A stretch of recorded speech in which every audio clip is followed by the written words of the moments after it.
What is going on, FG3000, back in the place to be, and in today's video, we're going to be taking a look at my final top 10 upcoming game releases of 2022. The end of the year is almost here, and for the most part, we're pretty much there already, because as we get closer and closer to the holiday season, we're going to see less and less major releases, because most game companies don't want to drop their major projects dead smack in the middle of the holiday season, because most of their movers and shakers are going to be on vacation, right? So that would just be a terrible idea. So for the most part, this is pretty much it. So for all you guys out there that are still looking for your next main game, hopefully something on this list will help you find it. So Memento Mori AFK Idle RPG is coming out on October the 18th. Some of the highlights of this game have to be the art style. Like, dude, I love this whole watercolor aesthetic. All of these characters have top quality voice actresses, and they all have a unique soundtrack. Every single character in this game has a unique soundtrack. So when it comes to the overall presentation of this game,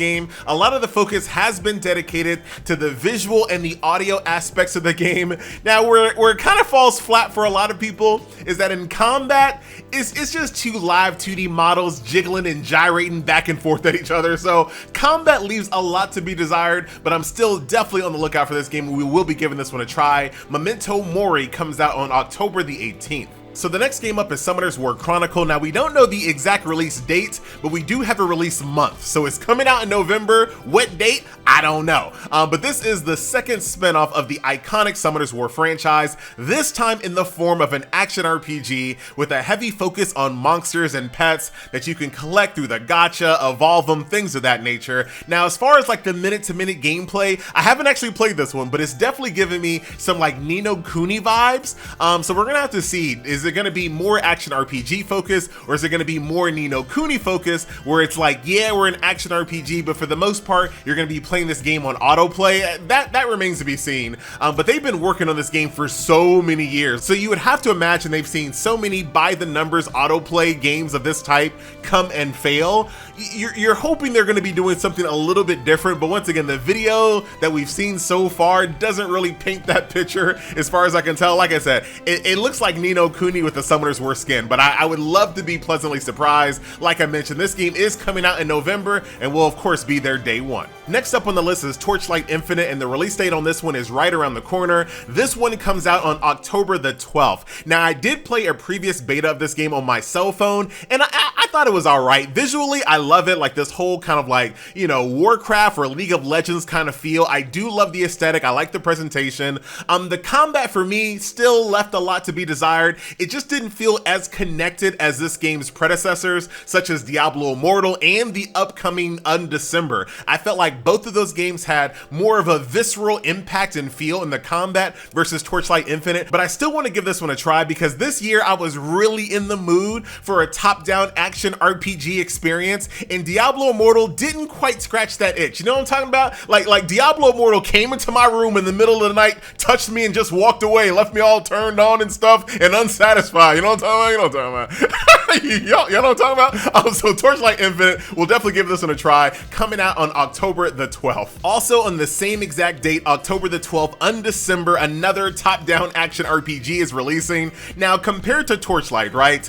I do like this world. I like the aesthetic. I compared this game to Path of Exile in my video, but I like it more than Path of Exile's world by far. The combat felt very good, very visceral. Things exploded. Things felt like satisfying to hit, so it nailed it on that. Also, a plus side to both this game and Torchlight Infinite, there seems to be a lot of customization when it comes to building your character, so that's absolutely a plus.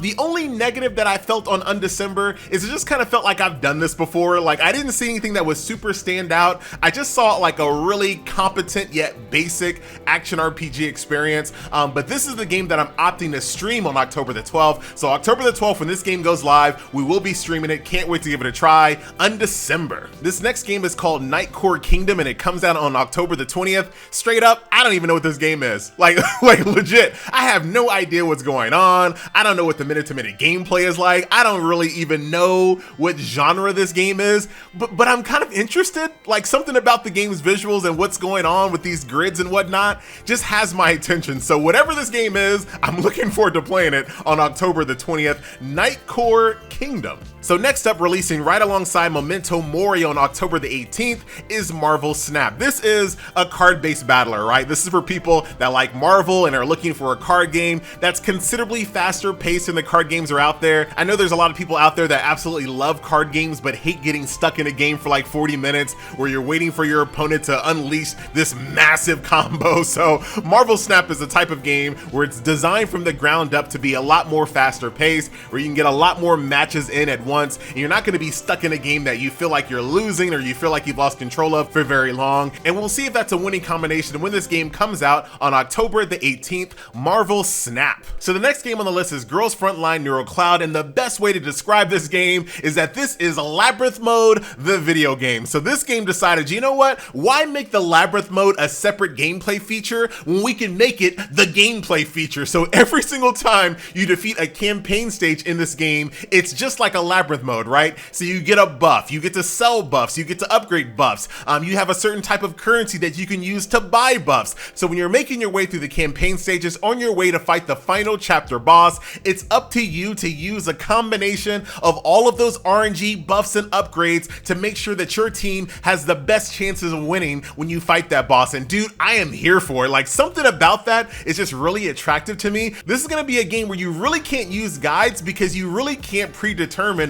which buffs you're gonna get every single chapter. Yeah, there are some ways you can kind of minimize RNG, like I mentioned before. You can sell some buffs, you can buy some different ones out of the shop, but you have to have a shop tile in order to actually buy them, so you can't really rely on that. So not only do you have the RNG of which characters you get out of the gacha, you also have the RNG of which buffs you get, and all of those culminate with you having to constantly think on the fly and trying to select the best buffs to highlight the strengths and weaknesses of your characters in order to defeat campaign stages. And dude, there's something about that that's just really interesting to me. So with all that being said, we should all be playing Girls Frontline Neural Cloud around November the 21st, and I'm definitely looking forward to it. The only thing I don't really like about the game is that I feel like in combat, the game's a bit ugly.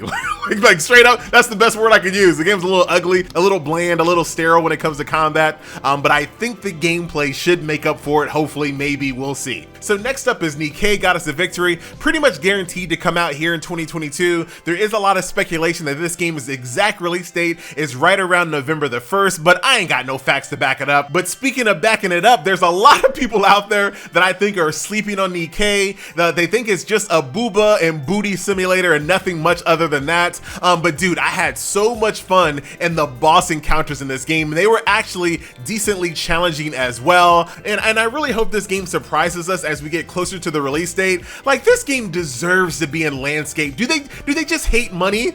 Like, they must hate money. There is something about playing this game in landscape on PC that just takes the game to 11. It is just so much more like immersive and involved, where you can see all of your waifus doing their thing right alongside with you. It's not perfect when you force landscape. That's why I want them to actually develop this game with landscape in mind, because like I said, there's just something about it that makes the game so much more attractive when you're playing it this way. So Nikke Goddess of Victory, definitely looking forward to this one sometime in November-ish, maybe. All right, so truth be told, I snuck this next game on the list because I have no clue when the actual release date is, but I'm hoping it's sometime this year. But once again, I got no facts to back it up. But Higgin was such a breath of fresh air for me. I really enjoyed each individual character story, the campaign story. Like, dude, you guys know me. I am a habitual storyline skipper, but I just could not do that in Higgin because the presentation of the story was so well done. Like, so often when you play these gacha games, the story is delivered so stiffly, where you have like two characters standing next to each other, just kind of monologuing back and forth to each other. Dude, I can't get immersed in that. That don't do nothing for me. Like, I have to have my characters